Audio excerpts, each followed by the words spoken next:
Genèse chapitre 9. Noé et ses fils. Dieu bénit Noé et ses fils. Il leur dit : reproduisez-vous, devenez nombreux et remplissez la terre. Vous serez craints et redoutés de tout animal de la terre, de tout oiseau du ciel, de tout ce qui se déplace sur le sol et de tous les poissons de la mer. Ils sont placés sous votre autorité. Tout ce qui se déplace et qui vit vous servira de nourriture. Je vous donne tout cela de la même manière que je vous ai donné l'herbe verte. Seulement, vous ne mangerez aucune viande avec sa vie, avec son sang. Sachez-le aussi, je redemanderai le sang de votre vie, je le redemanderai à tout animal. Et je redemanderai la vie de l'homme, à l'homme qui est son frère. Si quelqu'un verse le sang d'un homme, son sang sera versé par l'homme, car Dieu a fait l'homme à son image. Quant à vous, reproduisez-vous et devenez nombreux, pullulez et multipliez-vous sur la terre. Dieu dit encore à Noé et à ses fils : j'établis mon alliance avec vous et avec votre descendance après vous, avec tous les êtres vivants qui sont avec vous, tant les oiseaux que le bétail et tous les animaux de la terre, avec tous ceux qui sont sortis de l'arche, avec tous les animaux de la terre. J'établis mon alliance avec vous.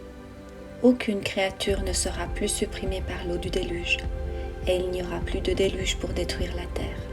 Dieu dit : voici le signe de l'alliance que j'établis entre moi et vous, ainsi que tous les êtres vivants qui sont avec vous pour toutes les générations. J'ai placé mon arc parmi les nuages, et il servira de signe de l'alliance conclue entre moi et la terre. Quand j'aurai rassemblé des nuages au-dessus de la terre, l'arc apparaîtra parmi les nuages. Je me souviendrai de mon alliance entre moi et vous, ainsi que tous les êtres vivants de toute espèce. L'eau ne se transformera plus en déluge pour détruire toute créature. L'arc sera parmi les nuages et je le regarderai pour me souvenir de l'alliance éternelle entre Dieu et tous les êtres vivants de toute espèce qui se trouvent sur la terre. Dieu dit à Noé : tel est le signe de l'alliance que j'établis entre moi et toute créature sur la terre. Les fils de Noé qui sortirent de l'arche étaient Sem, Cham et Japheth. Cham fut le père de Canaan.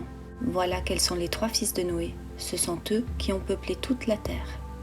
Noé commença à cultiver le sol et planta de la vigne. Il but du vin et devint ivre, si bien qu'il se dénuda au milieu de sa tente. Cham, le père de Canaan, vit la nudité de son père et en parla à ses 2 frères qui se trouvaient à l'extérieur. Sem et Japheth prirent un manteau, le mirent sur leurs épaules, marchèrent à reculons et couvrirent la nudité de leur père. Comme ils détournaient la tête, ils ne virent pas la nudité de leur père. Lorsqu'il eut fini de cuver son vin, Noé apprit ce que lui avait fait son fils cadet. Et il dit : maudit soit Canaan, qu'il soit le dernier des esclaves pour ses frères. Il dit encore : béni soit l'Éternel, le Dieu de Sem, et que Canaan soit son esclave. Que Dieu élargisse le territoire de Japheth, qu'il habite dans les tentes de Sem, et que Canaan soit son esclave. Noé vécut 350 ans après le déluge. Il vécut en tout 950 ans, puis il mourut.